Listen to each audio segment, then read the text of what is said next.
She arrived with one bag, a secondhand coat, and the kind of stillness that comes from losing everything worth keeping. The ad had said help wanted. It hadn't said the ranch was already dying, that the man who placed it hadn't slept properly in 2 years, or that every neighbor within 20 miles had quietly written the place off. Meredith Rowan wasn't looking for hope.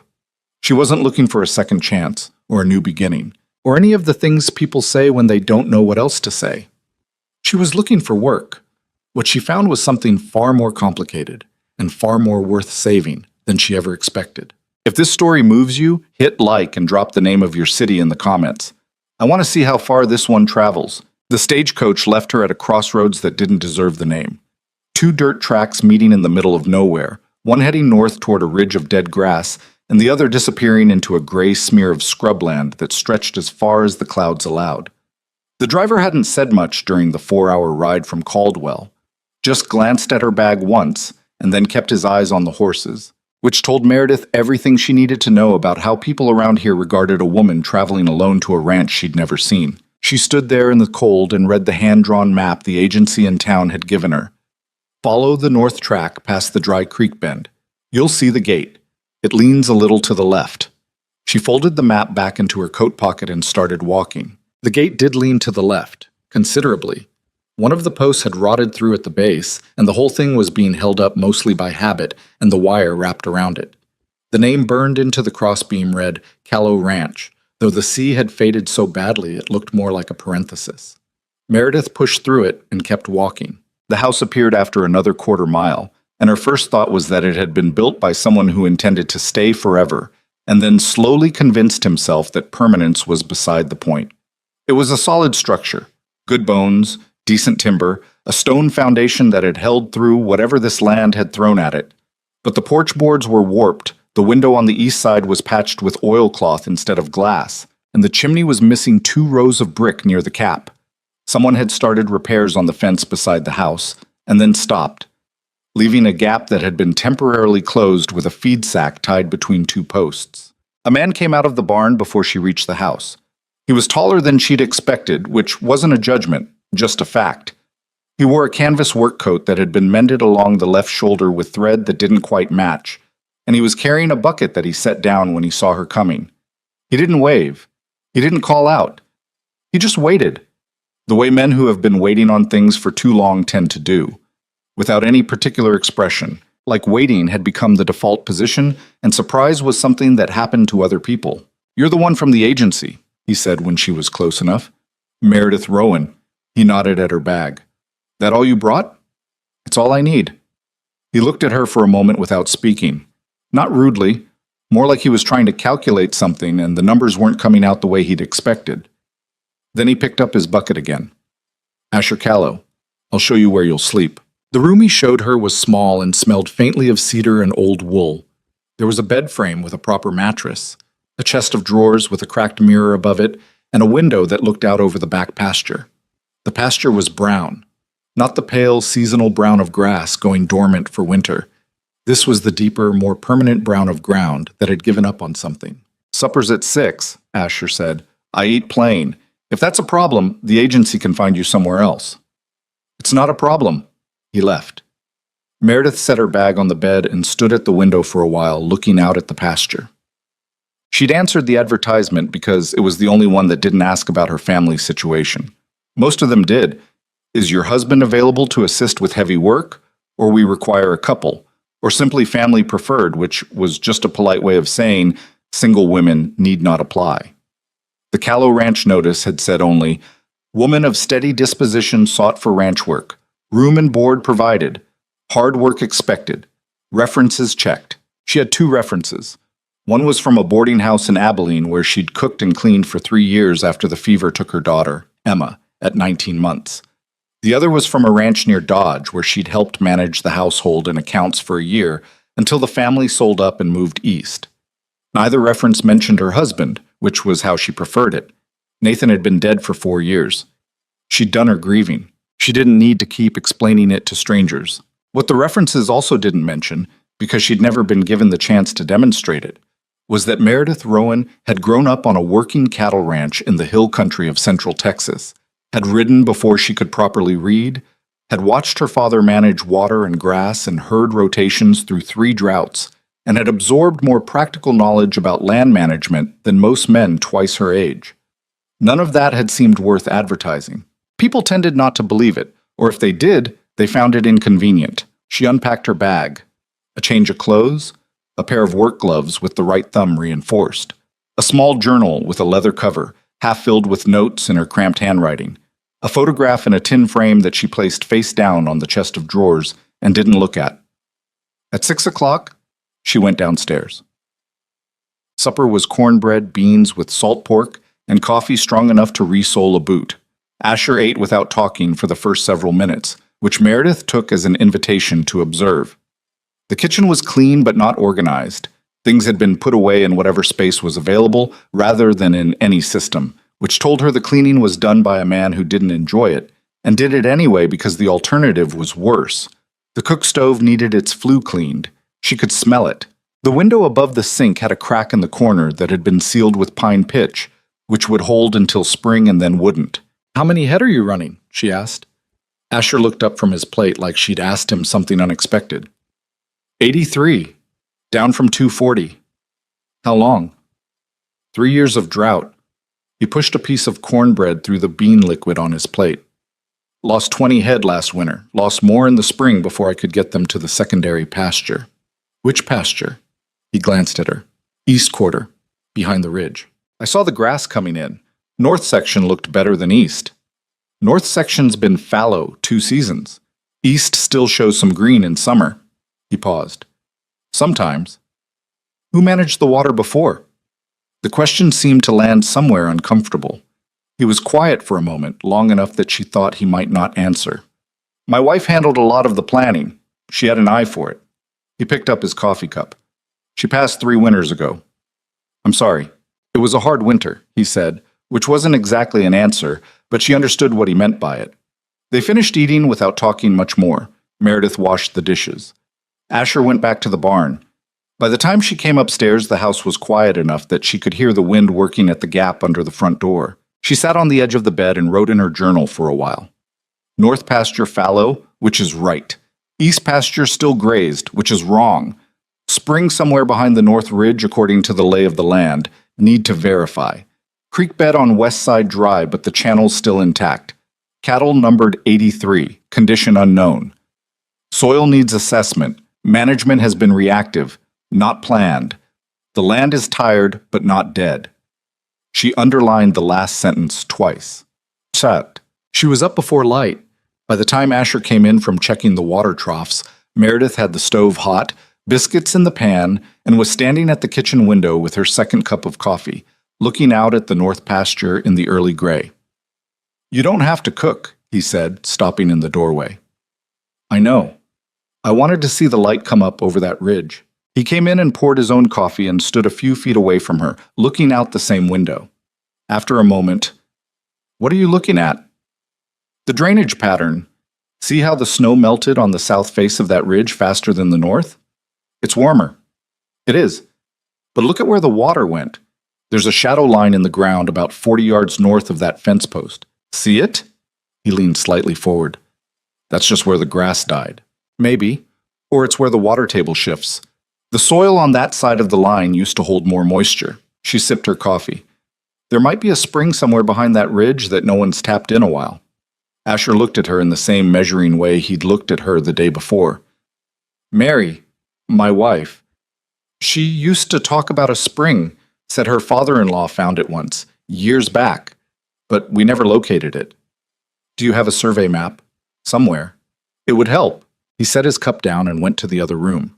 She heard a drawer open, papers shuffling. He came back with a folded document that had been folded and unfolded enough times that the creases were soft as cloth. She spread it on the kitchen table and studied it. The map was old, probably 30 years, but the topography lines were clear enough. There was a notation in faded pencil near the north ridge, barely legible. Spring? Not confirmed. There, she said, pointing. Asher bent over the map beside her.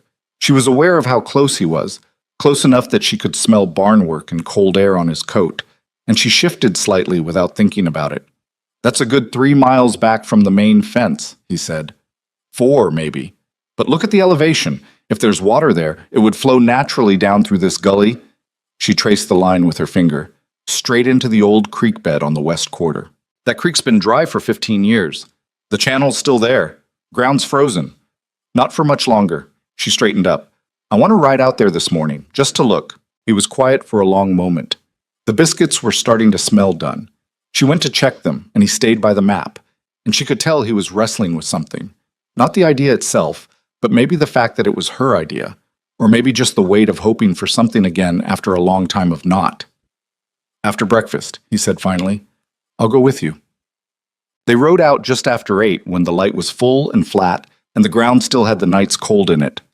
Asher rode a dark sorrel gelding he called Douglas, which was an odd name for a horse, but she didn't say so.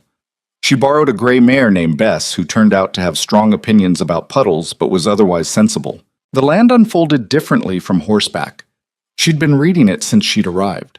The color gradations in the grass, the way the topsoil cracked in certain sections, the angle at which the creek bed sat. But the horse gave her height, and height changed everything. She could see how the pasture sections related to each other, which ones held moisture and which ones shed it, where the wind came through the gaps in the ridge and stripped the topsoil. Most importantly, she could see where the grass wasn't dead but only dormant. There was a difference. You had to know what to look for. The east quarter, she said as they passed through the fence gap. How often are you rotating the cattle through here? They've been here since September. 4 months in the same section? The north's not ready. The north's not ready because you need to let it rest, and you can't rest it while you're using it. You need a third section. Asher kept his eyes forward. I know what rotation is. I know you do, she said, without any edge in it. I'm saying you need more land to work with, which is why the spring matters. He didn't answer immediately. They rode in silence for a while, the horses moving through the dry grass with that particular hollow sound of hooves on packed winter ground. My father ran 400 head on this land, he said eventually, before I took it over. The water was reliable then. When did it start changing? Gradual. First drought hit in 79 maybe. The creek went low but came back. Second one in 82 was worse. By then we'd been grazing the same sections too long and the ground had compacted. When the rains came back, they just ran off. He paused. By the time I understood what was happening, it was already a problem I didn't know how to fix. It was the most he'd said at one time since she'd arrived. She didn't make anything of it, just filed it away. It's fixable, she said. You sound very certain about that. I grew up watching my father fix worse. He glanced at her sidelong. Your father ran cattle? Until I was 17, hill country south of San Saba. We had 2 droughts in 6 years. Lost a lot of grass. He found ways through it. What kind of ways? Resting sections longer than felt comfortable. Managing where the water went instead of just hoping it came. Digging when he had to. She looked toward the ridge ahead. He said the land almost always has one more chance in it. You just have to be willing to look for it instead of waiting for it to show up on its own. Asher was quiet again. Then, he's still ranching? He died 8 years ago. She kept her voice level. Heart. I'm sorry. He died on his land, she said. He thought that was the best way. They rode on. The ridge was steeper than it had looked from the house, and they had to pick their way through a section of loose shale before the ground leveled out onto a wide bench of rock and frozen soil that faced north. The view from up here was something, the whole ranch laid out below, the pastures divided by fence lines that looked like pencil marks from this height, the house small and square in the distance, the brown sweep of grazing land stretching east until it blurred into the sky. Meredith got off Bess and walked the bench slowly, reading the ground. What are you looking for? Asher asked from horseback. Moss first, or the remains of it. She crouched and cleared away a thin crust of old snow near the base of a rock face. The ground underneath was darker, damper than the surrounding soil. Come look at this. He dismounted and crouched beside her. She was right about the moisture. The soil here was a different texture entirely, less dry, less tight, with a dark richness that the pasture below had lost completely. Feel that, she said.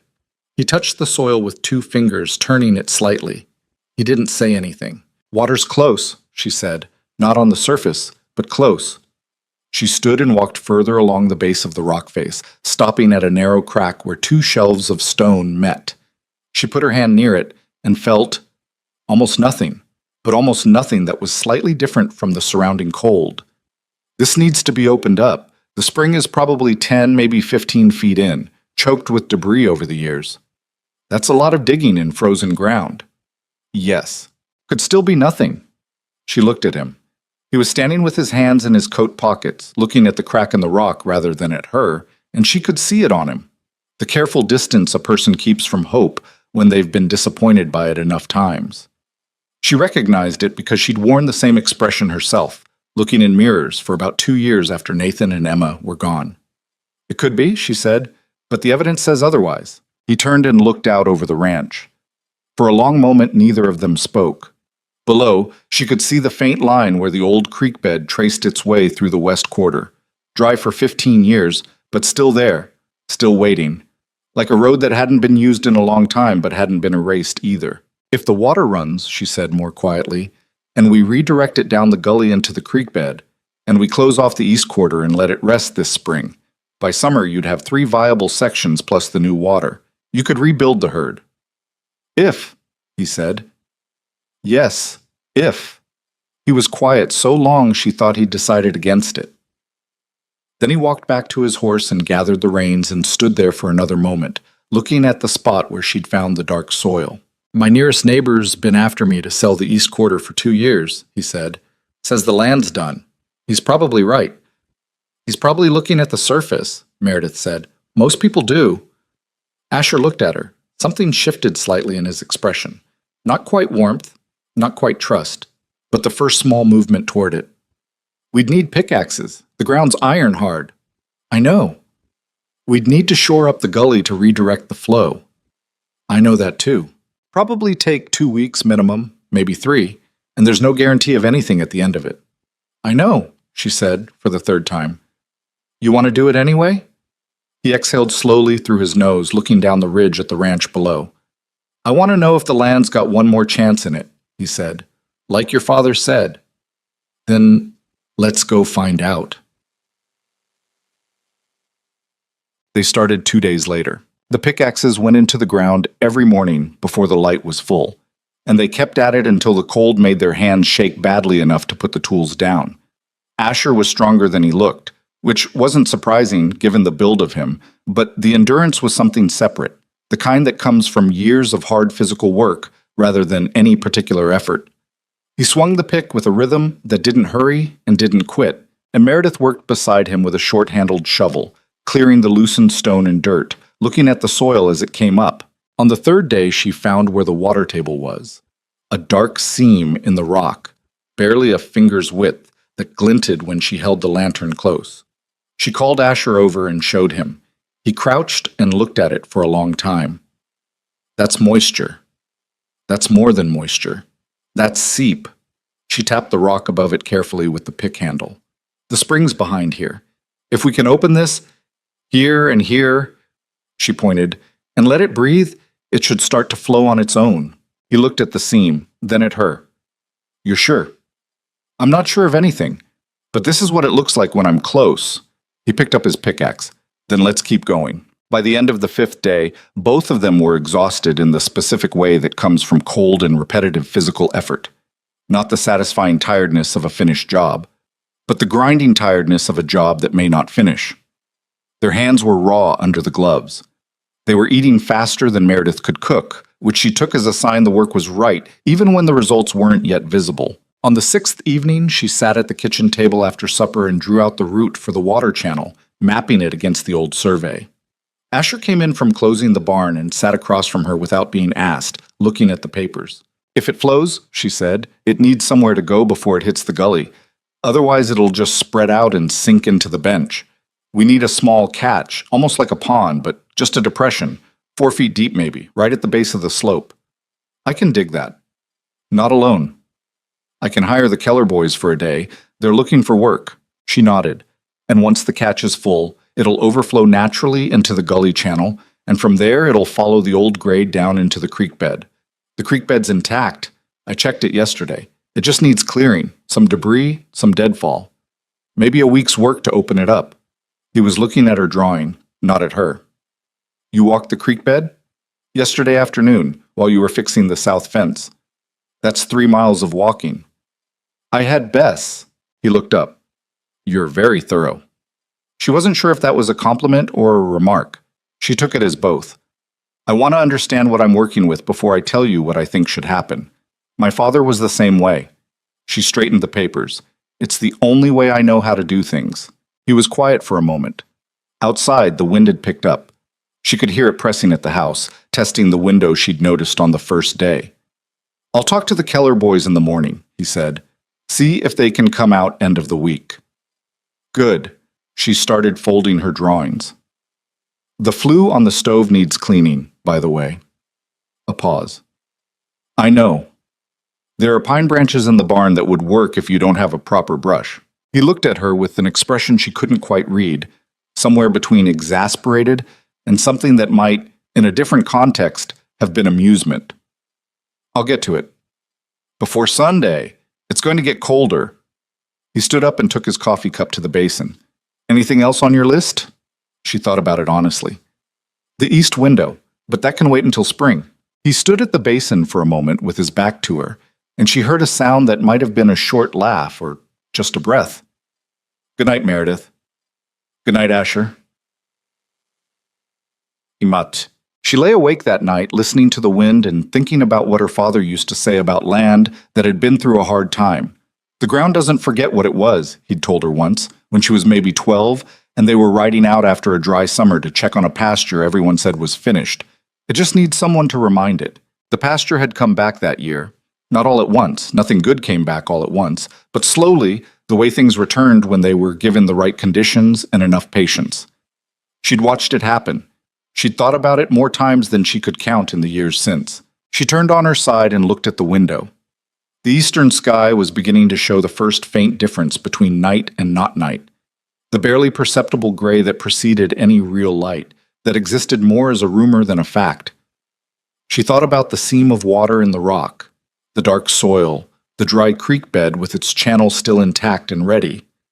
One more chance, her father had said. The land almost always has one more chance in it. She closed her eyes. Outside, the wind worked at the house, and the house held, and somewhere behind the north ridge, trapped under 15 years of debris and silence and neglect, water moved in the dark and waited for the moment it would finally be allowed to run. The Keller boys turned out to be men, late 20s, broad-shouldered, with the particular quietness of people who'd grown up working too hard to have much left over for conversation. There were 3 of them: Holt, the oldest, who led; Dale, the middle one, who followed without complaint; and a younger one they called Pip, who Meredith suspected was barely 17 but worked like he had something to prove to everyone in a 10-mile radius. They arrived before sunrise on Friday with their own tools and didn't ask many questions, which she respected. Asher introduced her simply as Meredith, she's managing the project, which was more than she'd expected him to say, and the Keller boys accepted it without any visible reaction, which was more than she'd expected from them. By mid-morning, they had the catch basin roughed out at the base of the ridge slope, 4 feet deep, roughly 12 feet across, shaped to hold and funnel rather than just collect. Pip moved dirt with a speed that bordered on reckless, and Holt kept having to tell him to slow down and think about the angle, because fast dirt moved wrong was worse than no dirt moved at all. Dale worked in between them both, steady and methodical, and Meredith found herself watching him most because he was the one who was actually going to determine whether the thing was right when they were done. You've done this kind of work before, she said to Dale during the midday break, when they were sitting on the slope eating bread and cold salt beef. He shrugged one shoulder. Some? Different kind. Mining? My uncle had a claim up near the Judith. I spent 2 summers there when I was young. Then you understand water under pressure. He looked at her. You think this spring's going to come out with pressure? Depends how long it's been backed up. She pulled her gloves back on. Could be gentle, could be enthusiastic. Holt, sitting a few feet away, made a sound that might have been a laugh. Enthusiastic spring. That's one way to put it. Either way, she said, standing, we need the catch to handle it. The walls need to hold. They went back to work. Asher spent the morning up at the rock face with the pickaxe. She could hear the steady rhythm of it from below, carried down on the cold air, a sound that had become familiar enough in the past week that she noticed when it stopped. Around mid-afternoon, it stopped for longer than usual, and she climbed the slope to check. He was standing with the pick down, his coat dark with exertion, looking at something in the rock. She came up beside him and saw it, a crack, new and clean, where two of the blows had connected with a seam that hadn't been visible before. And from that crack, in the thin winter light, something was moving, not flowing, not yet, but moving. A dark stain spreading slowly from the crack outward onto the rock face, the way ink spreads on paper left in the rain. "There it is," she said. He didn't say anything for a moment. She could see the muscles in his jaw working slightly, the way they did when he was keeping something in check. "It's not much." "It doesn't need to be much yet. The ground's still frozen. When it warms, the pressure will build." She touched the rock near the crack, careful not to block the seep. "We need to open it about 6 inches wider on the left side. There's a natural fracture line running that way. See it?" He looked where she pointed. "Yes. If we follow that line, we're not fighting the rock. We're just helping it do what it wants to do." He picked up the pickaxe again. "You sound like you're talking about a person." "Land and people aren't that different," she said. "Both of them work better when you go with the grain instead of against it." He gave her a sideways look, not quite the unreadable one he'd started with, but something that had a little more movement in it, and swung the pick. By the time the Keller boys packed up for the day, the catch basin was done, and the seep on the rock face had spread to the width of a handspan. Not dramatic, not the rushing spring she'd hoped for, but real and growing. Holt shook Asher's hand before they left. He looked at Meredith and nodded, which she took as the equivalent of a speech from a man like him. "Same time Monday?" she asked. "We'll be here," Holt said. They drove off in the failing light, and she and Asher stood at the base of the ridge and looked up at the catch basin. Raw earth, open and waiting. And at the dark stain spreading down the rock face above it in the last of the day's pale light. "It's not nothing," Asher said. "No," she agreed, "it's not nothing." They walked back to the house in the cold, without saying much else, and she thought that was probably all right. The neighbor who came on Saturday was named Voss, and he arrived without being invited. He was a compact man with a gray beard and the kind of confidence that came from owning more land than anyone else in the county and knowing it. His ranch to the east was 4 times the size of Callow's, and he'd been after the East Quarter for long enough that the offer had become a kind of background noise in Asher's life. Always there, easily ignored, until something changed. Something had apparently changed. He came in his buggy, sat in the kitchen with his hat on the table and his hands around a coffee cup, and looked at Meredith with the particular blankness that some men used when they weren't sure yet whether a woman was worth addressing. "I heard you've got workers up on the North Ridge," he said to Asher. "I do." "Digging." "That's right." Voss turned his cup slowly. "I've been straightforward with you, Asher.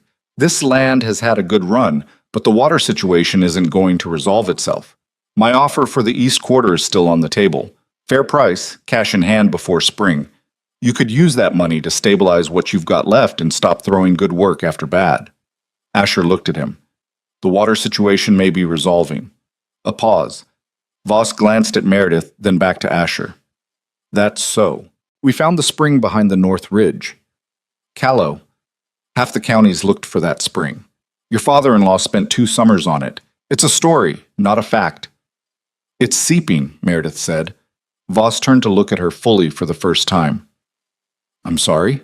"The spring. It's seeping through the rock face. We opened the access point this week. The catch basin is built. It's not flowing yet because the ground's still cold, but it's moving." She kept her voice even.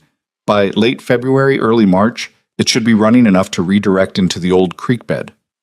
He studied her for a moment with the expression of a man recalibrating something he'd already decided. "And you are?" "Meredith Rowan. I'm managing the land recovery project." "Recovery project." He said it the way people repeated phrases they found unlikely. Then he looked back at Asher. "She's your hired woman?"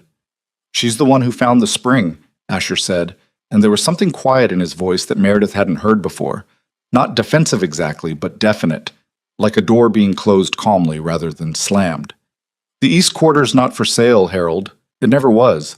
I just wasn't in a position to say so as clearly before. Voss looked at him for a long moment.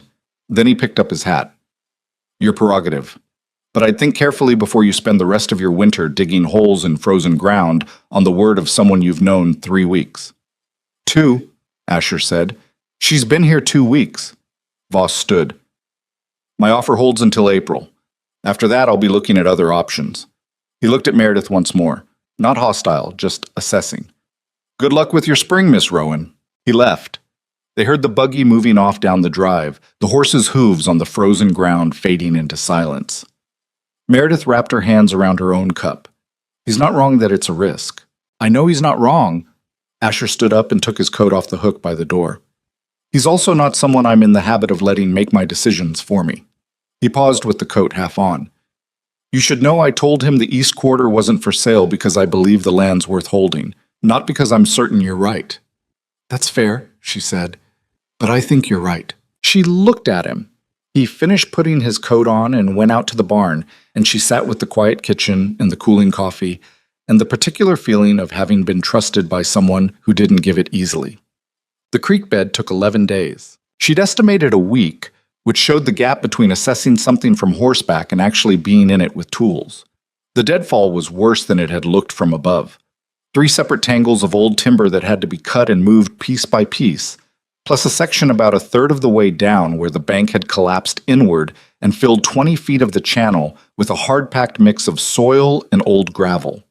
That section took 4 days on its own, Asher and Meredith, and occasionally Pip Keller working at it in rotation because the channel was too narrow for more than one person to swing a tool properly. Pip had taken to coming out most mornings without being asked, which Meredith suspected had less to do with the work, and more to do with the fact that she'd let him eat supper at the house twice, and had listened to him talk about wanting to start his own operation one day without telling him it was impractical. On the 8th day, while they were clearing the collapsed section, Pip straightened up and wiped his face and said, Miss Rowan, what made you think the spring was where you said it was?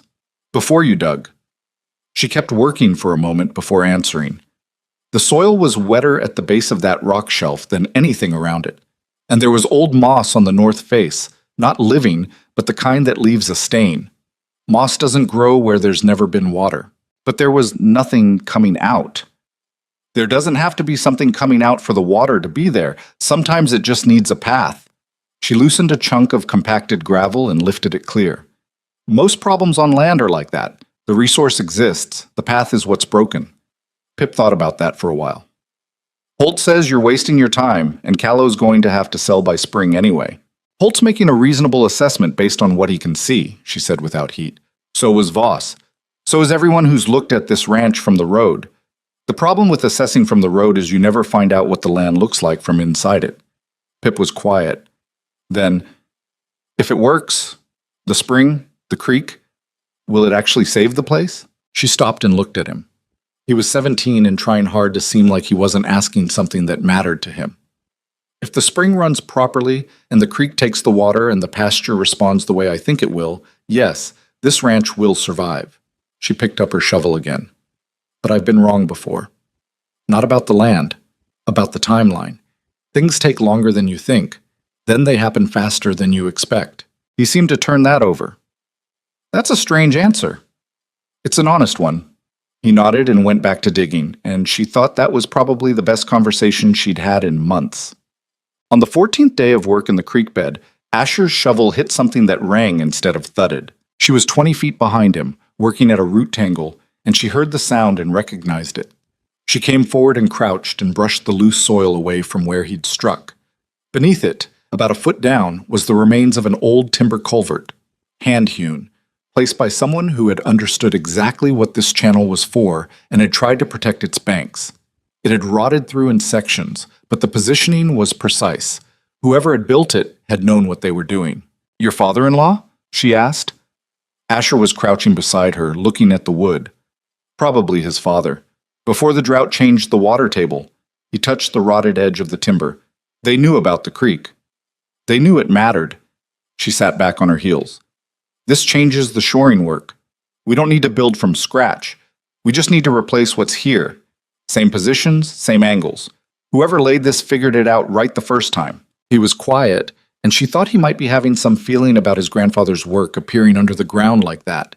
Not a ghost exactly, but a kind of record.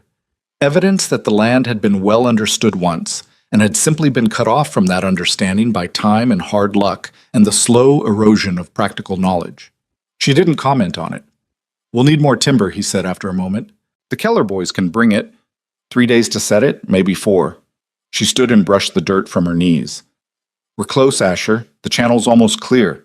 Once we shore the banks and the springs running properly, the water will follow this exactly the way it should." He stood too, looking down the channel toward where it curved out of sight to the west. From somewhere up on the ridge behind them, very faint and barely distinguishable from the normal sounds of wind and cold, there was a sound like water over stone. She'd been hearing it for 2 days now, each time a little more distinct. He heard it too. She could tell because he went still in a particular way. "It's getting stronger," she said. "I hear it." They stood in the cut channel with the frozen walls around them, and the winter sky a pale stripe overhead, and the sound of the spring coming down off the ridge was thin and tentative, not yet the voice it would become, but unmistakably real. The letter arrived on a Thursday in the 3rd week, forwarded from the agency in Caldwell.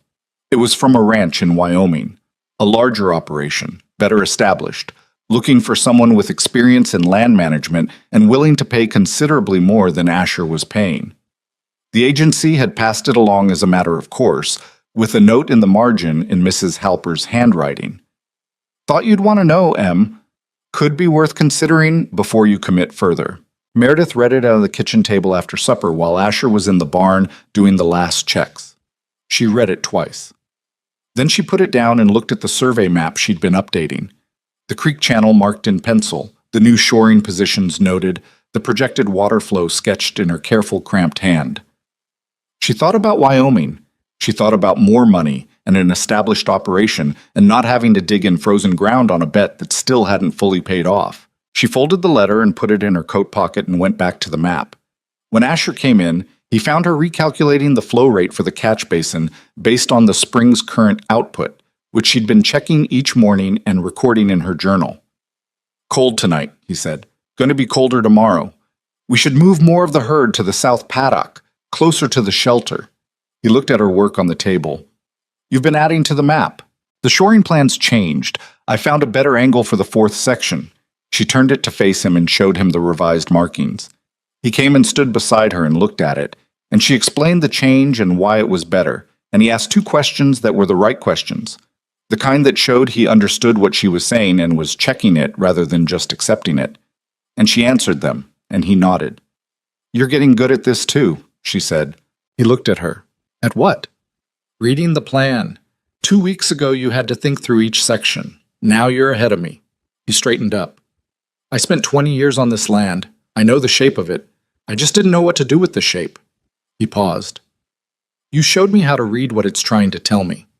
She wasn't expecting that. She looked back at the map. "Your grandfather knew too. He built that culvert." "He did." Asher pulled out a chair and sat down across the table from her, which he'd been doing more often in the evenings. Not for any reason that needed naming, just because the kitchen was warm and the work was easier to think through together than separately. "My father lost the thread of it somewhere. He was better with cattle than with land. I followed what I was taught and didn't look far enough past it. Most people don't. It's not a failure. It's just how knowledge gets lost. And found again." She looked up. He was looking at the map, but there was something in the way he'd said it that suggested he wasn't only talking about the culvert or the spring. She didn't pursue it. Instead, she said, "The Wyoming letter came today. From the agency." He went still for a fraction of a second. "Another offer? Larger ranch? More money?" She said it plainly without building it up or softening it because she'd found that was the only way to say difficult things without making them harder. "I'm not going. I wanted you to know it came and that I'm not going." He looked at her. "Why are you telling me?" "Because it would affect the work, and because you should know where you stand with the people working for you." He was quiet for a moment, then, "And where do I stand?" It was a more direct question than he usually asked. She thought about it honestly, the way she thought about most things. "You stand at the beginning of something," she said. "I don't want to leave before I've seen what it becomes." He held her gaze for a moment, and then he looked back at the map, and neither of them said anything more about Wyoming.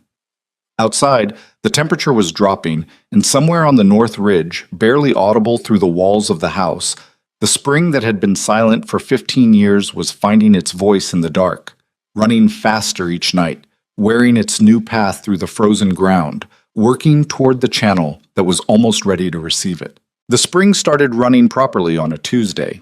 Not dramatically. It didn't burst through or announce itself with any force worth describing. It simply began the way most real things begin, incrementally and without ceremony. Meredith was checking the catch basin at first light when she heard the change in pitch. The thin trickle that had been there for a week suddenly fuller, steadier. The sound deepening from something tentative into something with actual weight behind it. She put her hand in the catch and felt the cold moving against her palm with real pressure for the first time. She stood up and looked back down the ridge toward the house. Smoke from the kitchen chimney. She'd cleaned the flue 2 weeks ago, and the draw was proper now, rose straight in the still morning air. She could see the light in the barn window where Asher was doing the early feeding. She thought about going down to tell him, and then decided to wait. Let it build a little more. Let it be undeniable before she put words to it. By the time he came up the ridge an hour later, following the routine they'd fallen into of checking the basin together after morning chores, the catch was a quarter full, and the overflow was beginning to finger its way down toward the gully channel. He stood at the edge and looked at it for a long moment without speaking. "It's running," she said, which was unnecessary since he could see and hear it, but some things needed to be said out loud anyway. "Yes, it is." His voice was careful in the way voices get when a person is managing a feeling they're not entirely sure what to do with.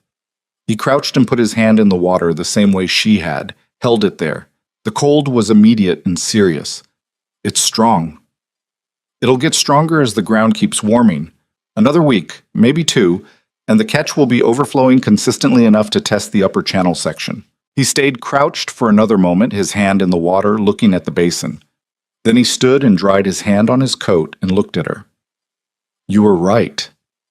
The land was right. I just read it." He made a sound that wasn't quite agreement and wasn't quite disagreement. The particular sound of someone who understood the distinction she was drawing but thought she was being too modest. She left it there.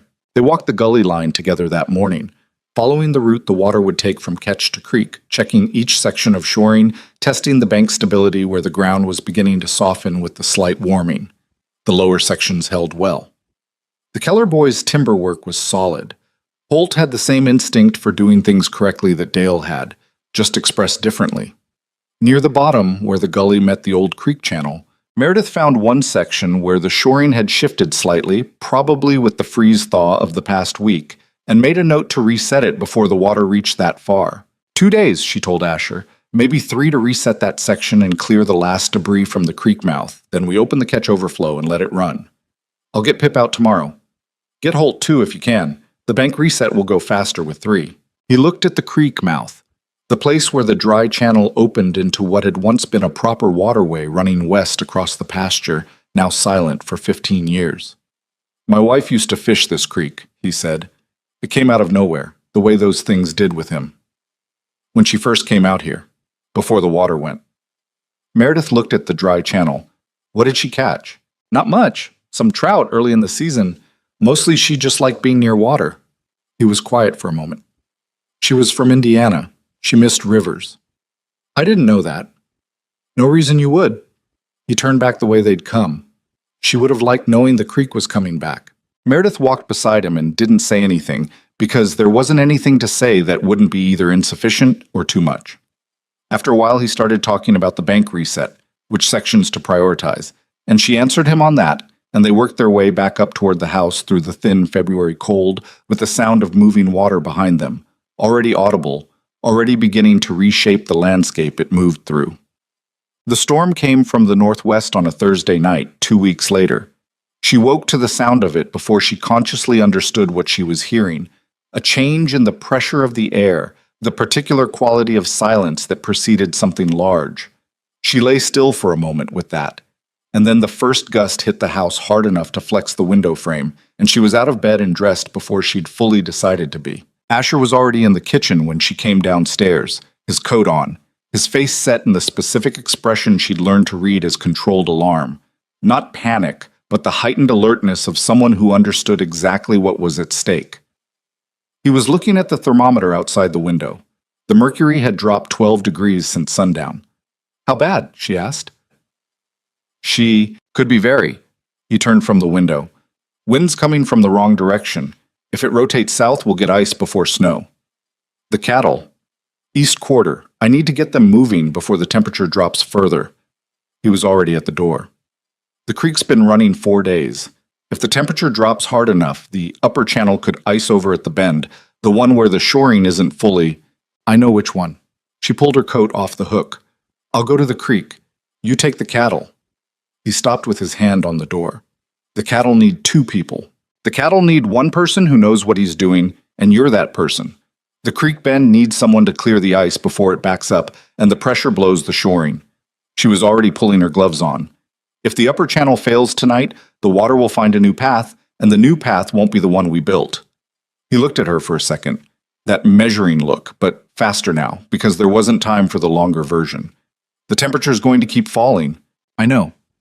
You'd be up on that ridge alone." "I've been up that ridge alone 100 times in the last 6 weeks."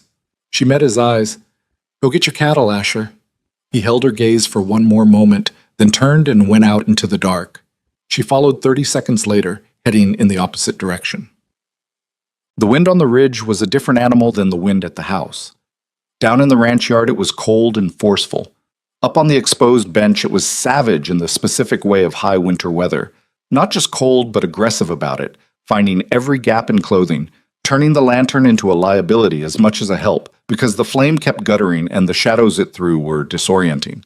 She turned it low and relied more on her knowledge of the route, which by now she could have walked half asleep. The catch basin was holding. The overflow was running steady into the upper gully channel, and for a moment she felt relief. But only for a moment, because 30 yards down the channel she found what she'd been afraid of. The bend where the shoring had been reset last week, the section that still worried her slightly, had developed an ice shelf along its inner curve.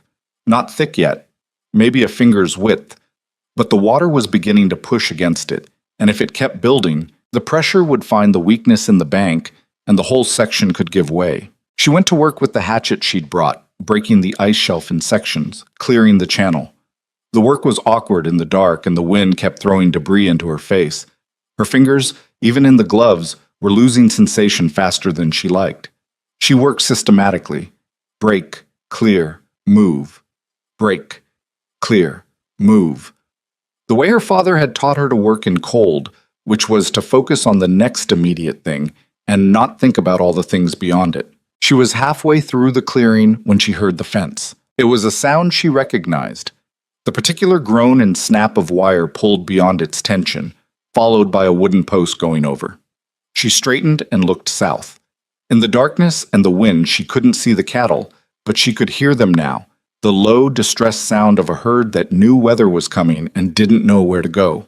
And underneath that, the sound of more fence failing, not one post, but several in sequence like dominoes. The whole south section of the east quarter giving way under something. The herd was moving, in the wrong direction. She finished the ice clearing in the next 3 minutes, faster than she should have, cutting some corners she'd have preferred not to cut, and then scrambled back up to the bench and looked out. The lantern showed her almost nothing useful at this distance, but the sound told her enough. The cattle were coming north. If they came north along the west fence line, they'd find the gully. And if they went into the gully in the dark and the wind, frightened and moving fast, they could destroy the shoring and the channel in 20 minutes of panicked movement. She went down the east face of the bench at a speed that was not quite running and not quite not running, the lantern swinging, the wind at her back now, which was faster but made the cold worse. She was shouting before she reached the flat, which she knew was useless at this distance and did anyway. She found Asher at the bottom, not where she'd expected, not near the east quarter, but already moving the herd, already turning them. He'd ridden Douglas in a wide arc around the panicking cattle and was pushing them not north but northwest, toward the new pasture section, the restored ground that had been closed all season. The gate to the new section was, she ran the math quickly, 150 yards west of the gully line. If he could get the herd to the gate without them breaking left, they'd miss the channel entirely. But the herd was fractured. Maybe 60 of the 83 were moving with Asher's direction. The rest had split and were angling northeast in a group, and that group was heading straight for the gully fence. She changed course, running now, proper running, through the dark and the wind with the lantern a bobbing yellow eye. She cut northeast to get ahead of the breakaway group. The ground was partly frozen and partly not. The worst kind. Alternating patches of hard ground and soft, the sort that turned ankles and swallowed boots. She went down once, hard, catching herself on her hands, got up without stopping. She got ahead of the breakaway cattle by maybe 40 yards, which in cattle-moving terms was barely anything. She turned and raised the lantern and shouted and waved her free arm and felt absolutely idiotic. But the lead cow in the group, a big brindle with one tipped ear that she'd noticed before for being independently minded, checked up and turned her head. Meredith kept shouting and waving, kept the lantern high, moved laterally, pushing the edge of the group south, which was what she needed. South, and then west, away from the gully line. The brindle took one more long look at her, decided she was more trouble than the darkness in the other direction, and turned. The rest of the breakaway group followed, which was the thing about fractured cattle.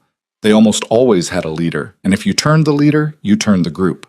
Almost always. She walked them south and west for 10 minutes in the screaming wind, keeping the lantern up, her arm aching from holding it, her feet increasingly uncertain about what the ground under them was doing.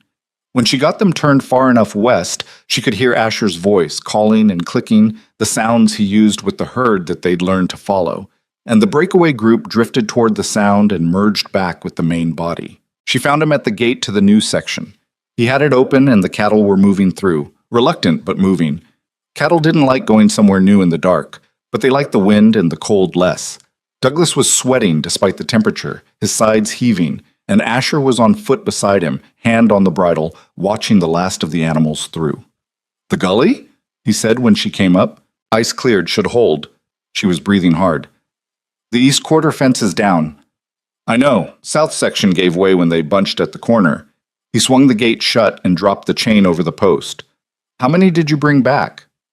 20, maybe 22, the ones that went northeast." He looked at her then, really looked at her, taking in the state of her, the mud on her coat from where she'd gone down, the lantern held in a hand that wasn't steady anymore from cold and exertion, the particular compressed expression of someone running on the last available energy. "You fell." "Once. I'm fine." He looked at her hands. The right palm had mud on it and something darker. "You're bleeding." She looked. The heel of her right hand had opened on something when she went down, a rock probably, or frozen ground that had been harder than it looked. It wasn't deep. "I didn't notice." "Come on." He took Douglas by the reins and started toward the house, and she fell into step beside him. The wind was still savage, the temperature was still dropping, but the cattle were on the new pasture, the gully was clear, and somewhere behind them in the dark the spring was still running, cold and determined, into the channel they'd built for it. The storm raged for 2 full days. They stayed close to the house and the barn, working in shifts, checking the channel twice a day, keeping the cattle settled on the new pasture, managing the ice that kept trying to form at the creek bend. The east quarter fence they left for after the weather broke. There was nothing to be done about it in the wind and the ice, and the cattle weren't going back there until the grass had rested anyway. Inside the house, in the hours when the work allowed it, they mapped the damage and the plan in Meredith's journal and on the survey. The east quarter fence, she counted the posts in her mind, estimated the wire.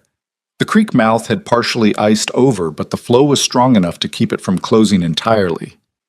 The new pasture gate latch needed replacing. Asher had noticed it was bent when he swung it in the dark.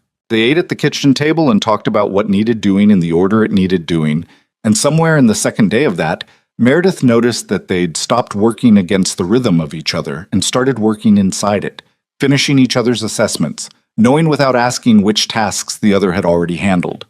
It wasn't something she could have pointed to a specific moment for. It had just developed the way the spring had developed, incrementally and without ceremony, until one day it was undeniably there. On the second night, with the wind still going but lower now, losing its conviction, Asher said, "If the new pasture holds through this week, I want to talk to you about expanding the herd in spring." She looked up from the map. "How many head are you thinking?" "Depends on what the pasture can support. That's your calculation." Then I'll need to survey the new section properly once the storm passes. Check the grass coverage. Estimate the carrying capacity. She made a note. Realistically, if the creek's running well by April and the east quarter rests through spring, you could support 120, maybe 140 head by fall. He was quiet for a moment. That's almost what my father ran. It's what the land will carry if you manage it right. She looked at him. You will manage it right. You already are. He didn't respond to that directly. He looked at the map for a moment, then looked up. I want to put you on salary. Proper salary, not the arrangement we started with. She hadn't expected that either. We started with room and board and a monthly wage.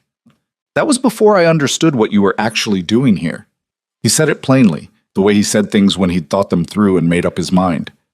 You saved this ranch, Meredith, the water system, the pasture plan, the cattle last night. That's not hired help, that's partnership, and I should be paying you like it is. She held his gaze.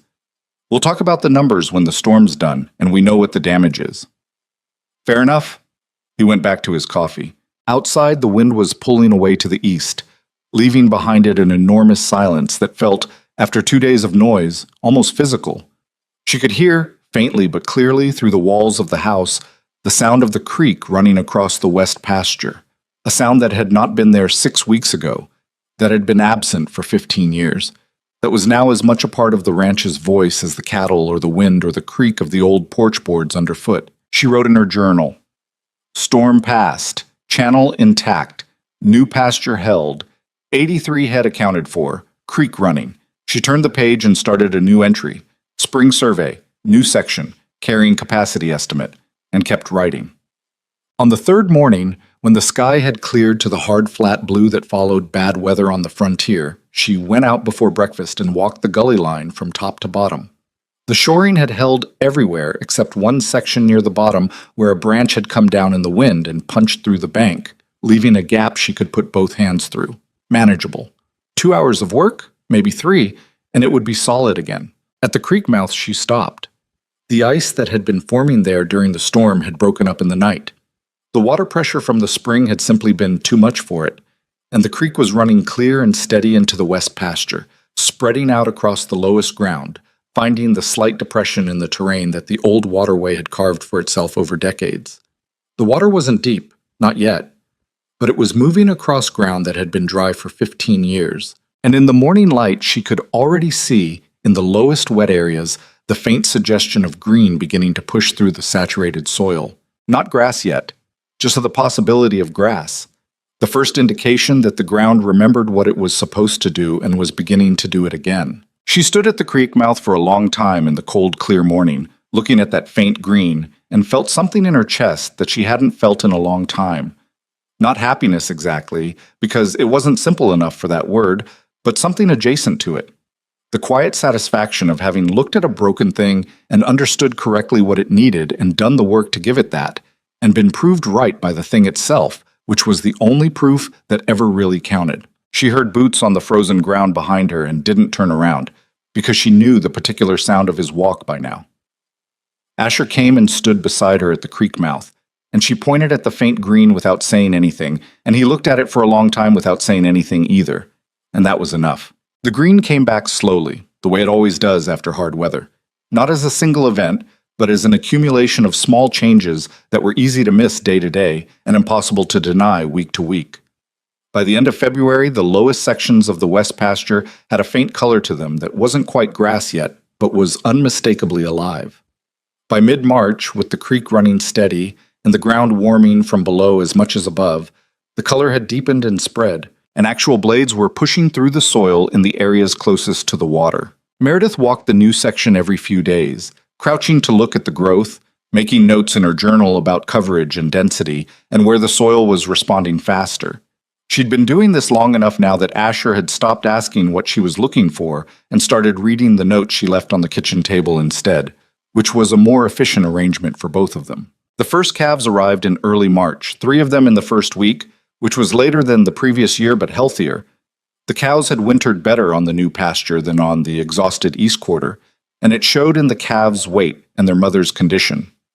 Meredith had not attended many births before this winter, and she was not sentimental about cattle in the way some people were. But there was something about watching a calf find its legs on grass that 6 months ago had been bare ground that she kept returning to in her mind afterward. The fourth calf arrived on a Tuesday night when Asher was already in the barn, and she came out with the lantern because one of the cows had been uneasy all afternoon, and she'd learned to trust her own reading of the herd. The birth was uncomplicated but slow, and she sat in the hay near the stall wall and waited it out, not interfering unless it became necessary. Asher was in the next stall checking the water and hay, and they talked across the partition in low voices, the kind of conversation that happened at 2 in the morning in a cold barn, ranging across subjects with no particular logic, following whatever came. He asked about Texas, about the hill country where she'd grown up, and she told him about the cedar and the limestone and the particular quality of summer heat down there, say, heavy and still in a way that frontier winter was not. She told him about her father's ranch, the way it sat on a creek that ran year-round, how she'd taken that for granted as a child and understood its value only later. "What was his name?" Asher asked. "Thomas Rowan." Tom, mostly. She could say it without it costing her too much now. The loss had been long enough that it had become part of the texture of her, like an old scar, present, sometimes tender, but no longer the thing you noticed first about yourself. He was a difficult man in a lot of ways. Stubborn. Not much for explaining himself, but he was good at land. You got that from him. I got most things from him. She paused. The stubbornness too, probably. Asher made a sound of acknowledgement. That doesn't surprise me. She looked across the partition at him. Is that a complaint? Not even close, he said, and the cow in the stall chose that moment to make a particular low sound, and Meredith turned back and was on her feet. And the calf was arriving. And the next 20 minutes were occupied with the specific focused work of making sure both animals came through it well.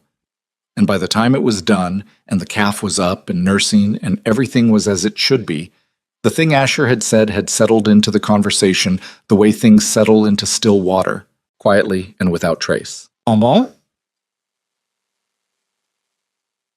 The salary conversation happened on a Saturday morning in late March, at the kitchen table with the account books open between them. Meredith had spent the previous week going through the ranch's finances, not for the first time, but in more depth than before, now that she understood the operation well enough to map what it could realistically earn against what it was currently spending.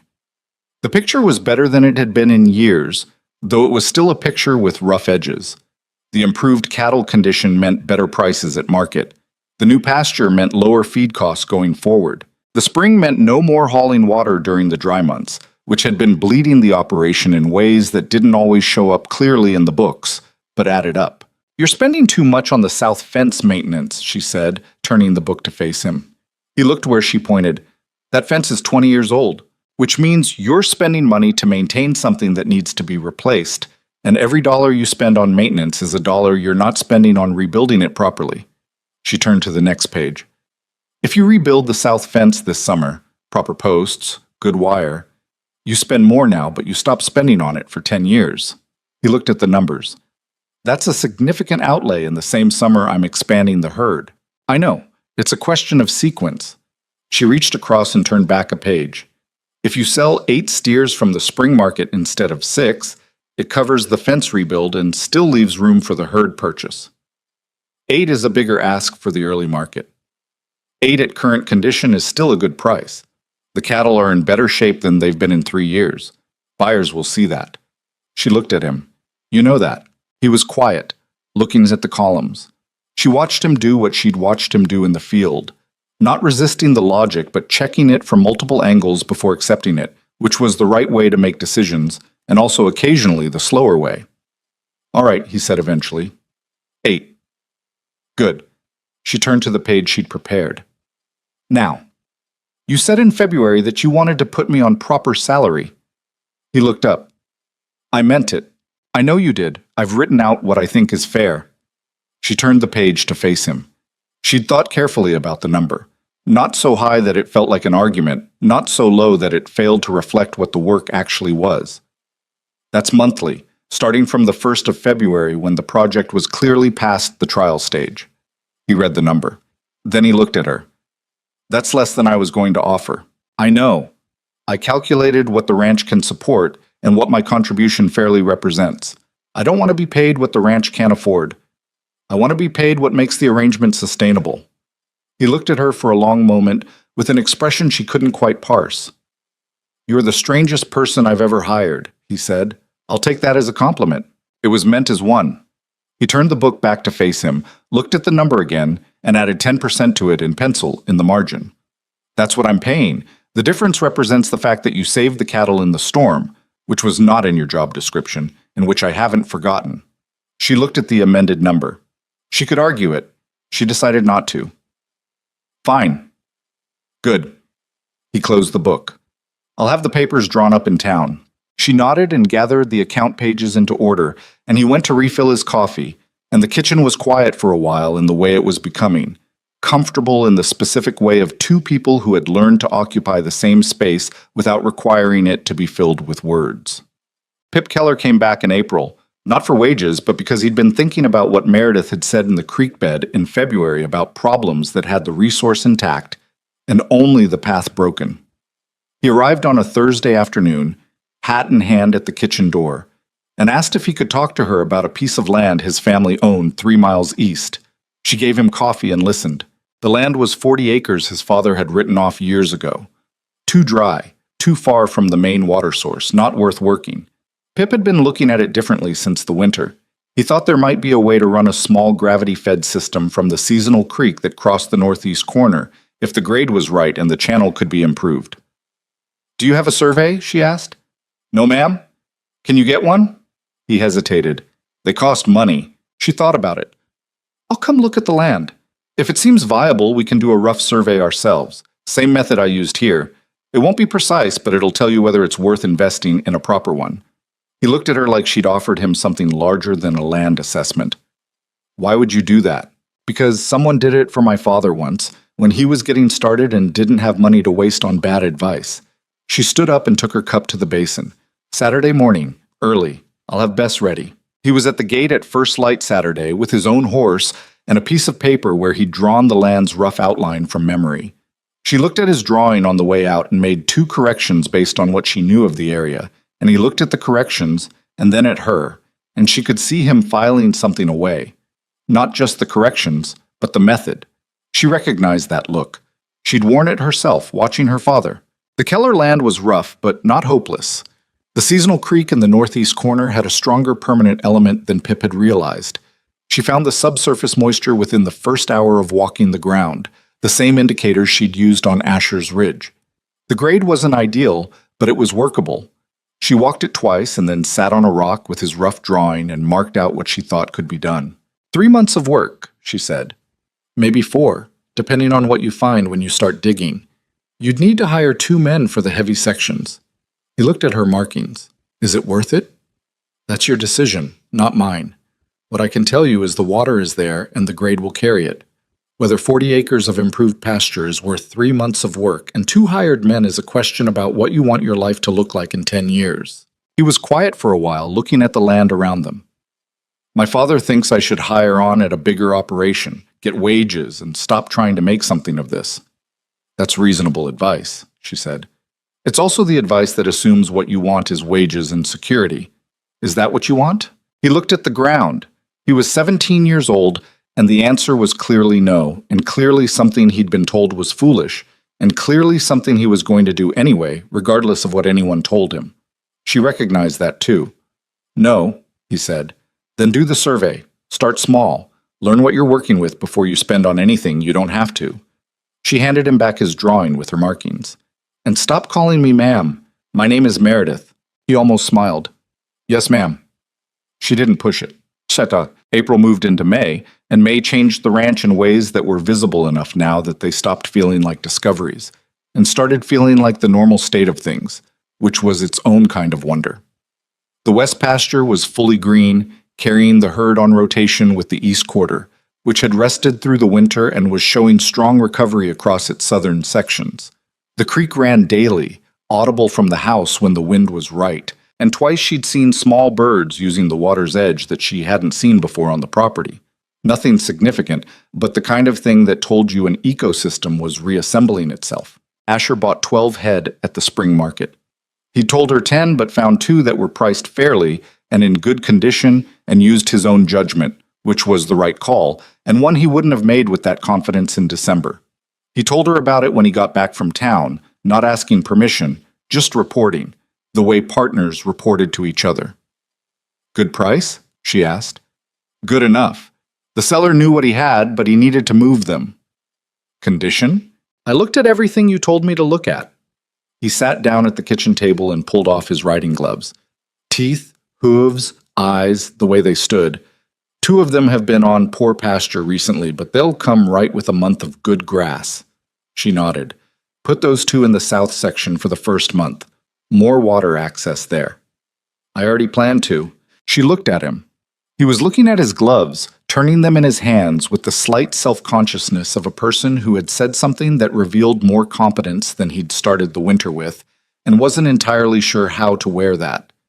She thought about saying something about it, about how far his reading of the land and the cattle had come in 5 months, and then decided it would embarrass him and left it alone. She was learning that about him, what needed saying and what was better left in the space between.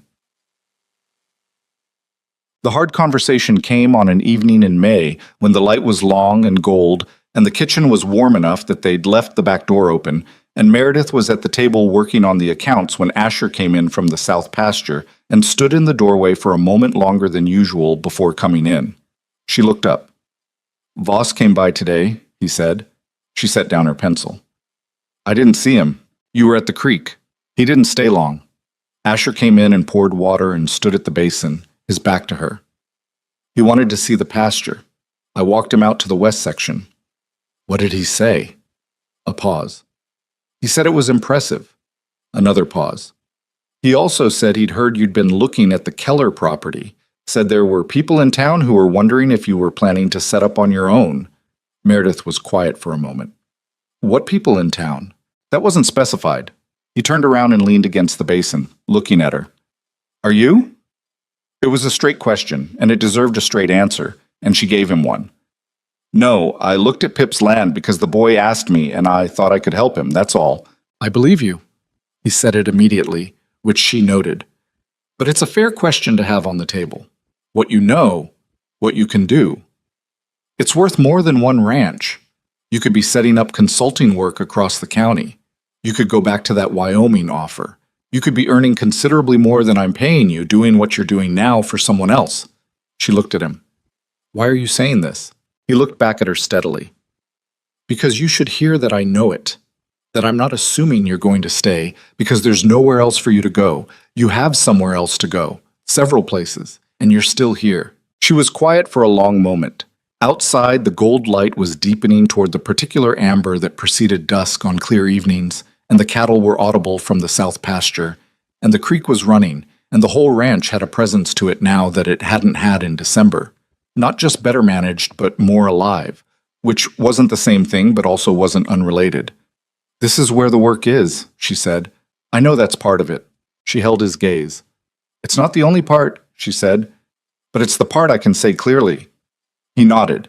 He pushed off from the basin and came to the table and sat down across from her, and she picked up her pencil and turned the account book back toward herself, and he reached across and turned one of the pages she needed and held it in place while she worked, which was a small thing and also not a small thing, and neither of them commented on it. They worked through the accounts until the light was gone, and she lit the lamp and they kept working, and the house was quiet around them except for the sounds of the ranch, the cattle and the creek and the wind in the new grass, which by now had become a kind of language she'd learned to read the way she read soil and water and the subtle lean of the ground.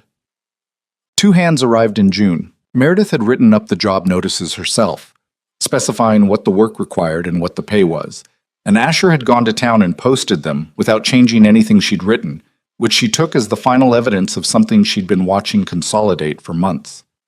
The men who answered, a veteran hand named Gus, 50 or so, quiet and reliable in the way of men who've worked cattle long enough to stop finding it interesting and start finding it meditative, and a younger one called Ray, who was from somewhere in Missouri and had an aptitude for fence work that bordered on the artistic, arrived within a week of each other and settled into the operation with the minimum of disruption. She gave them the orientation herself, walked them through the pasture rotation, explained the water system, showed them the channel and the creek and where the sensitive sections were. Gus listened with his arms crossed and asked 2 questions at the end, both of them the right questions.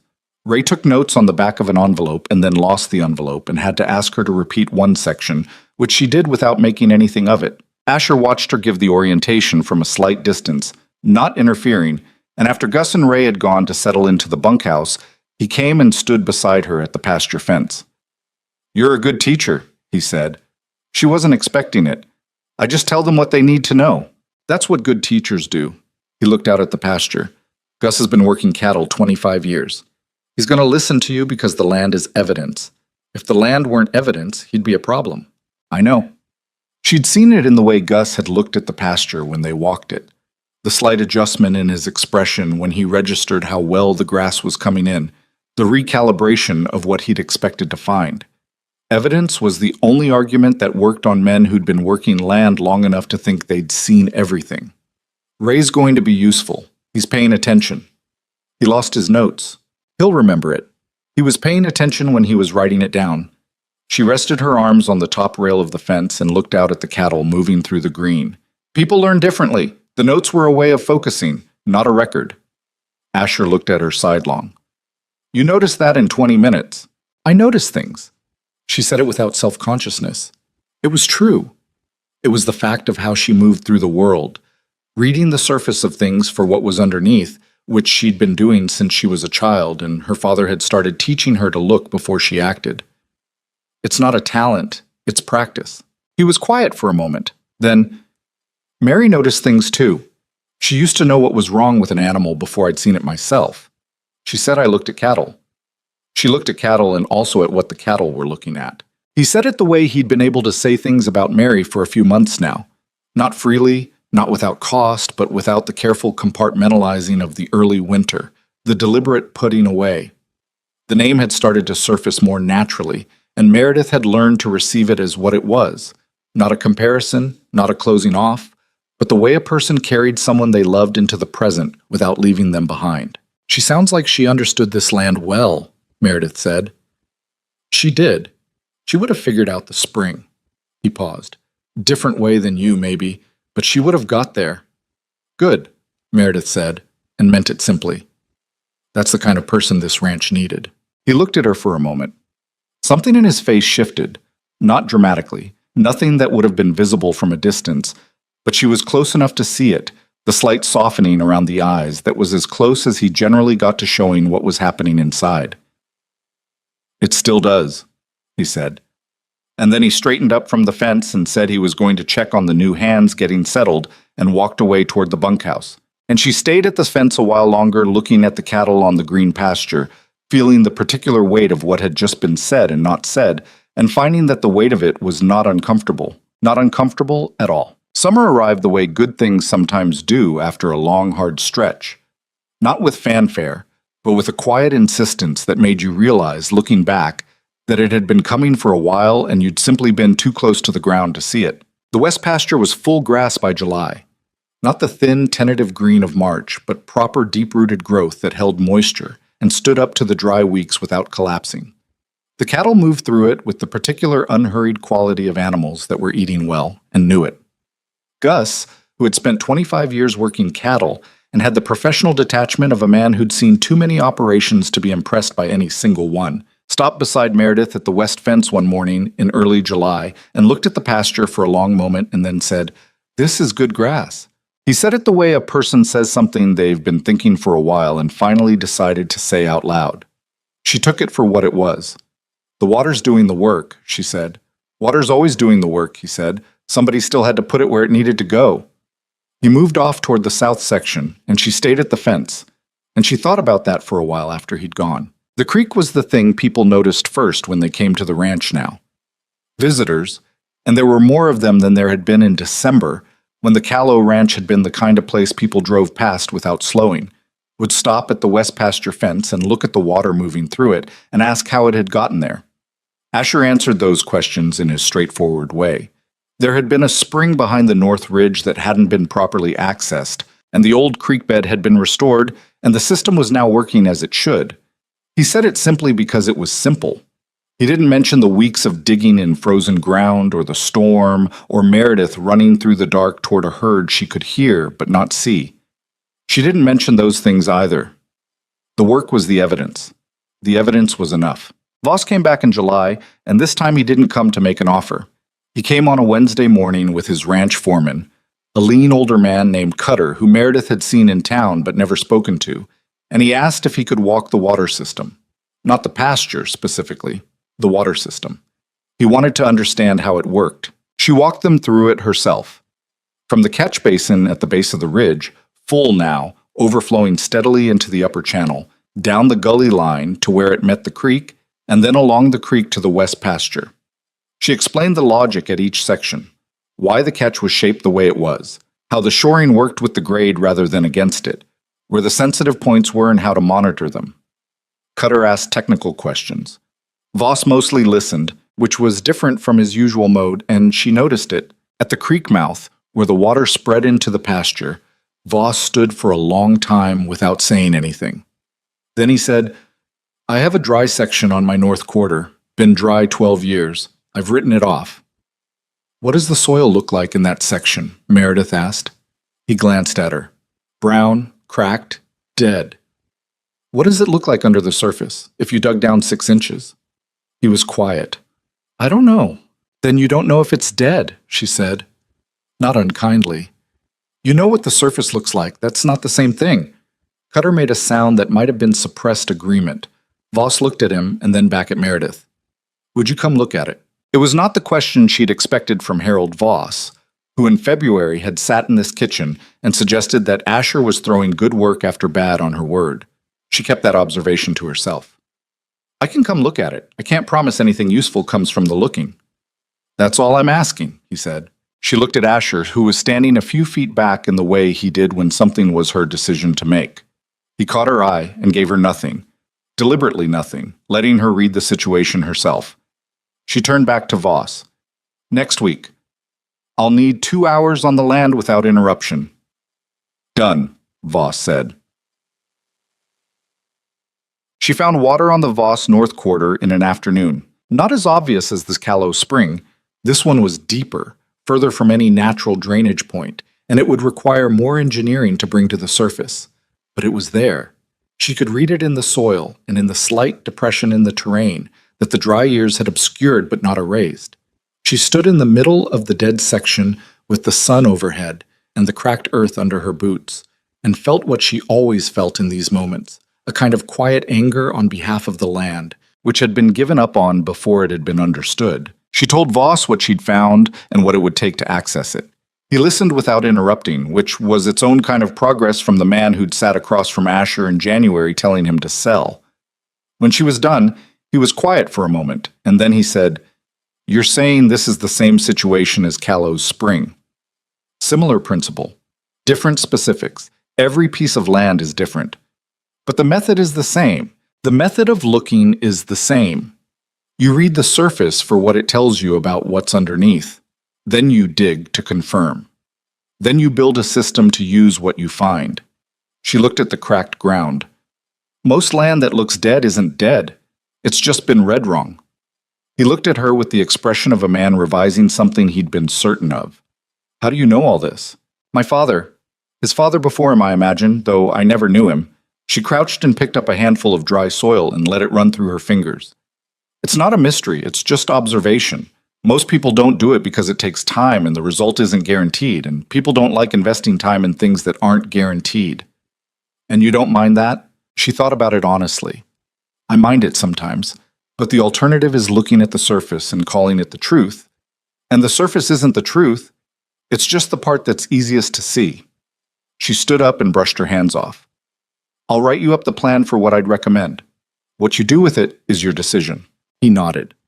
He was looking at his land, properly looking at it, she thought, maybe for the first time in a while, with an expression that was part calculation and part something older and less comfortable. "I owe Callow an apology," he said. "That's between you and him," she said. Voss sent Asher a written apology in August, which Asher read once and set on the kitchen table and didn't mention again, which was his way of accepting it. He also sent a bottle of whiskey, which Asher opened that evening and poured 2 glasses of, one for himself and one that he set on the table in front of Meredith without asking whether she wanted it, because by August he knew she did. She picked it up and looked at it and said, "He's going to be a difficult student. I'm not asking you to take him on as a student. I know, but he's going to ask, and when he does, I'm going to say yes, because the North Quarter can be recovered, and the land doesn't deserve to stay broken because of Voss's personality." She sipped the whiskey. "I just want you to know that in advance." Asher looked at her across the table. "Are you asking my permission?" "I'm telling you what I'm going to do. There's a difference." "There is." He looked at his glass. "I know the difference." The particular weight in the way he said it told her he was talking about more than Voss and the North Quarter, and she sat with that for a moment, the way you sit with a thing that has been moving toward you gradually from a long distance and has just arrived close enough to be clearly seen. "Asher," she said. "I know," he said, which was not an answer but also was. He turned the glass slowly on the table. "I'm not good at this. Saying things directly when they matter. I've noticed." "I'm aware you've noticed." He looked up. "I'm also aware that you stay anyway." She held his gaze. "The work keeps me here. You know that." "Part of it." "Yes," she said. "Part of it." He nodded once, the way he nodded when he'd confirmed something he'd suspected and was now done questioning it. He picked up his glass. "I built something on the porch this morning," he said, at a shift in tone that she'd learned meant he was moving away from the edge of something that had gotten too open. "Wanted your opinion on it." She followed him out to the porch. He'd built a second chair. It sat beside the one that had been there since she'd arrived. Asher's chair, the one he sat in on mornings when the work allowed it, facing east toward the ridge. This new one was the same height, the same wood, constructed with the slightly imperfect joinery of a man who was skilled with his hands, but made furniture rarely enough that the craft was honest rather than polished. The seat was positioned at the same angle, facing the same direction. The sunrise, when it came, would fall across both chairs equally. She stood on the porch and looked at it and didn't say anything for a moment. "You built it this morning," she said, "while you were checking the creek. That's a specific amount of intention for a Tuesday morning? I'm a specific kind of person," he said. He was standing behind her and slightly to the side, and she could hear in his voice that he understood exactly what he'd built and exactly what it meant and was not going to explain it, because it didn't need explaining, and explaining it would be the wrong kind of honesty. The chair said it. The positioning said it. The fact that he'd built it and then taken her out to see it without preamble said everything else. She sat down in the new chair. It was solid and level, and the grain of the wood had been sanded smooth enough to be comfortable, but not so smooth it felt finished in the commercial sense. It felt made by a person, which was better. She looked east at the ridge, the way she'd looked at it that first morning in the kitchen window when she'd been reading the drainage pattern and starting to understand what this land was holding. Asher sat down in his own chair beside her. They sat there for a while in the evening light. The ranch spread out before them, and Meredith thought about what it meant to rebuild something. Not the mechanics of it, which she understood as well as she'd ever understood anything, but the human part. The part where you had to decide that what was broken was worth the cost of fixing. And then you had to keep deciding that, every morning, through all the days when the evidence wasn't there yet, and only your own reading of the situation told you it was going to come right. That was the part most people couldn't hold, not because they lacked the skill or the knowledge, but because they couldn't sustain the belief long enough for the evidence to arrive. Her father had been able to hold it. She'd inherited that from him, along with the stubbornness and the way of looking at land. She didn't know if it was a gift exactly. It was more like a responsibility. Once you could read what a piece of ground was capable of, you were somewhat obligated to say so, and somewhat obligated to help it get there if you could. "Pip broke ground on his water system last week," she said. "I heard. Holt told me. He's doing it right. Slower than he wants to, but right." She looked at the cattle in the west pasture, moving in the last light. "He'll have water on that 40 acres by next spring." Because of what you showed him. Because he was paying attention. She thought about the boy in the creek bed asking her how she'd known where the spring was. The resource exists. The path is what's broken. He'd taken that and held on to it and built something with it, which was all teaching ever was, giving someone a way of seeing and then stepping back and letting them use it. He would have figured it out eventually on his own. I just shortened the timeline. Asher was quiet for a moment. 3 ranches in this county are going to change how they manage water because of this year, he said. Voss, Pip, the alderman on the South Road. I talked to Frank Alderman in town last week and he asked me about the creek system. He paused.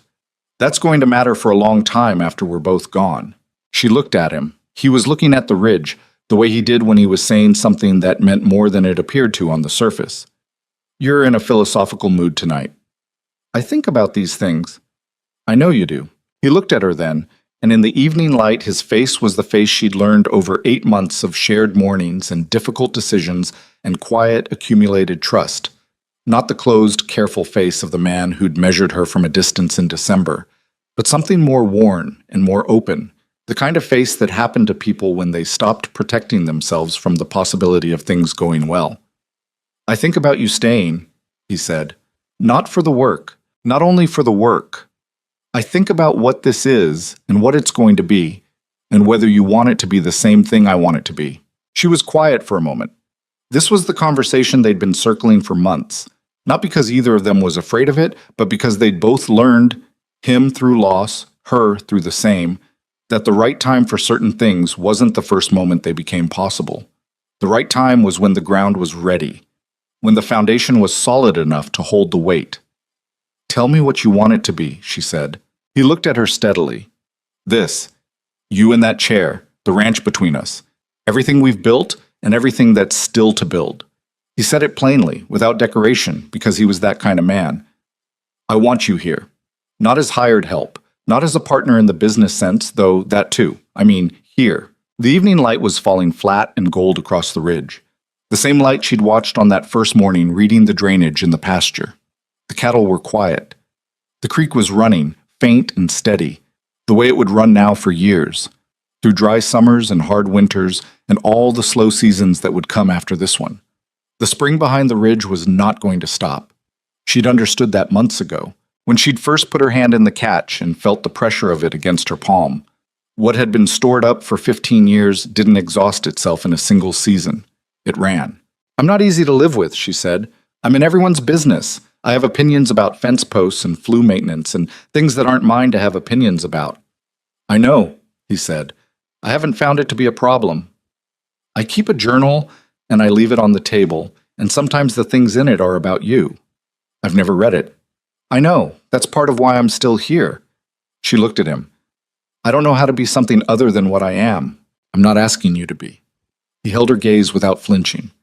I've been watching what you are for 8 months. I know what I'm asking. She looked at the ridge for a long moment. The light was almost gone now. Just the last thin line of gold along the upper edge of the rock, fading as she watched. Below it, the land was green and settled and alive in a way it hadn't been when she'd arrived. And none of that was an accident or a lucky development. It was the result of looking carefully and believing what you saw and doing the work that the scene required, every day, without guarantee and without certainty, and without any promise, except the one the land itself made, when you understood it well enough to ask the right questions. She thought about Nathan, briefly and without the old heaviness. She thought about Emma, which always cost something, always would. She thought about her father on his land and what he'd said about one more chance, and how she'd been thinking about that sentence for 8 months without realizing she was living inside it. All right, she said. Asher let out a breath. Not dramatically, not with any performance, just the breath of a man who'd been holding something for a long time and was now setting it down. He reached across the small space between the chairs and covered her hand with his, and she turned her hand and held his, and they sat like that in the last of the evening light, and didn't say anything more because there wasn't anything more that needed saying right now. The ranch was quiet around them. The creek ran in the dark below the west pasture. Somewhere on the north ridge, behind the rock face they'd opened together in the frozen February cold, the spring moved through its new path with the unhurried certainty of water that has finally found its direction and intends to keep going. What this story is about, in the end, is not a ranch or a water system or even 2 people finding their way to each other across a winter's worth of hard work. It is about what happens when someone is willing to look at a broken thing without flinching, not at the surface, which is discouraging, but underneath, where the truth about what something can become is almost always still intact. Most things that look dead are not dead. They are waiting for someone who understands them well enough to ask the right questions. The land knows this. People, if they're honest with themselves, know it too. The problem is that looking carefully takes time, and time spent looking feels like time not acting, and most of us have been taught to act rather than understand. We fix the surface and wonder why the problem keeps returning. We look at the cracked ground and call it finished because calling it finished is faster than finding out what it needs. Meredith Rowan was not a miracle.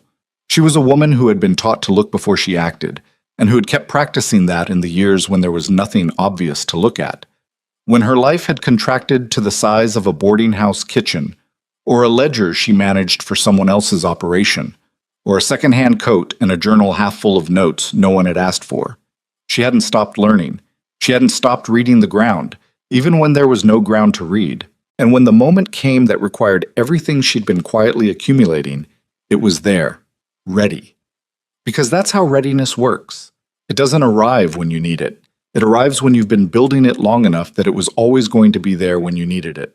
Asher Callow had carried the weight of a dying ranch and a grief he hadn't known how to set down, and the slow erosion of confidence that comes from years of working hard and watching things fail anyway. He had not given up. He'd placed the advertisement, he'd held the land when it would have been easier to sell, he'd said yes to a woman with a plan that everyone around him thought was foolish. That was not nothing. That was the kind of quiet courage that doesn't look like courage from the outside because it doesn't announce itself. He'd held the door open. She'd walked through it. Neither of them had done the other's part. That is the other thing this story is about. How recovery works when it works. Not one person saving another. Not a rescuer and a rescued. Two people who each had what the other's situation required, meeting at the moment when that mattered. The ranch needed her knowledge. She needed work that was worthy of what she knew. He needed someone who could see what the land was capable of. She needed a place that had something left to give. Neither of them chose the other out of desperation, exactly, though desperation was present in both their circumstances. They chose each other because the choosing made sense, because when she looked at the land, she understood it, and when he looked at her looking at it, he understood that she understood. That's a kind of recognition. It doesn't come with a guarantee. Nothing does. But it is the best available foundation. By the following summer, 3 neighboring ranches had working water systems modeled on the principles Meredith had developed on the Callow land.